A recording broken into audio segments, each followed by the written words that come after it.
మిగతా అప్డేట్ చూద్దాం. రాష్ట్రంలో సుమారు 14,900 ఎకరాల భూమిని ప్రభుత్వం డొల్ల కంపెనీలకు కేటాయించడంపై విచారణను హైకోర్టు ఈ నెల 28కి వాయిదా వేసింది.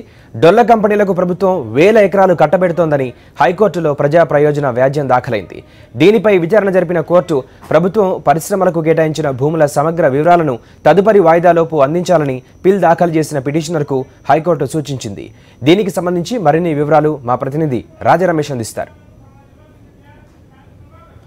ప్రభుత్వ భూముల్ని పరిశ్రమల ఏర్పాటు కోసం ఇచ్చామని ప్రభుత్వం చెబుతున్నప్పటికీ అందులో అత్యధిక శాతం డొల్ల కంపెనీలే ఉన్నాయి. ఎక్కడా కూడా ప్రభుత్వ భూముల్లో పరిశ్రమలు ఏర్పాటు కాలేదు. దీని మీద పూర్తిస్థాయి సమగ్ర విచారణ జరగాలని కోరుతూ మాజీ న్యాయాధికారి అదేవిధంగా ముందడుగు ప్రజా పార్టీ వ్యవస్థాపక అధ్యక్షులు శ్రావణ్ కుమార్ హైకోర్టులో పిల్ దాఖలు చేయడం జరిగింది. ఆ పిల్ మీద వాదోపవాదాలు జరిగాయి. దీని గురించి పూర్తి సమాచారం చెప్పడానికి మనతో పాటు శ్రావణ్ కుమార్ గారు. సార్ చెప్పండి, ఈరోజు ప్రధానంగా మీరు దాఖలు చేసిన పిల్ మీద ఎటువంటి వాదనలు జరిగాయి? ఈరోజు ఆనరబుల్ హైకోర్టు వారు మొదటి కోర్టులో ప్రధాన న్యాయమూర్తి గారి బెంచ్లో ఈరోజు పూర్తి స్థాయిలో వాదనలు జరగడం జరిగింది. మార్నింగ్ నుంచి ఆఫ్టర్నూన్ వరకు కాసేపు విన్నారు. తర్వాత 2.5 hours ఆర్గ్యుమెంట్ ఎక్స్టెన్సివ్గా జరగడం జరిగింది.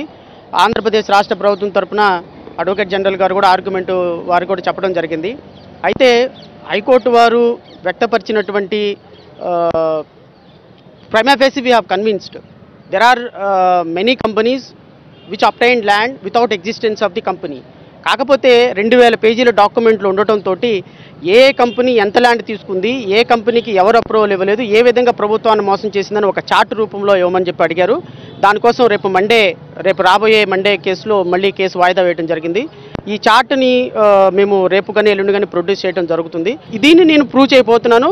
రేపు మండే ఆనరబుల్ హైకోర్టు వారు మరి దాని మీద ఎంక్వైరీ ఆర్డర్ చేస్తారా, సిబిఐ ఎంక్వైరీ ఆర్డర్ చేస్తారా, vigilance and enforcement directorate order చేస్తారా, ఎంక్వైరీ ఆర్డర్ చేస్తారా, లేకపోతే ప్రతివాదులకు నోటీసులు ఇచ్చి వాదనలు వింటారని చూడాలి. ఇది మొత్తంగా రాష్ట్రంలోనే అతిపెద్ద స్కామ్ కింద చెప్పుకోదగ్గ దాదాపుగా 2000 డొల్ల కంపెనీలు, అందులో 90% పైగా డొల్ల కంపెనీలే ఉన్నాయనే దానికి పూర్తి ఆధారాలు ఉన్నాయని పిల్ దాఖలు చేసిన మాజీ న్యాయాధికారి శ్రావణ్ కుమార్ చెప్తున్నారు. దీనికి సంబంధించి సోమవారం హైకోర్టు నుంచి పూర్తి స్థాయి డైరెక్షన్స్ కూడా వెలువడే అవకాశం ఉందని ఆయన అభిప్రాయపడుతున్నారు. హైకోర్టు ప్రాంగణం నుంచి వీడియో జర్నలిస్ట్ వెంకట్తో రాజా రమేష్, సాక్షి టీవీ, విజయవాడ.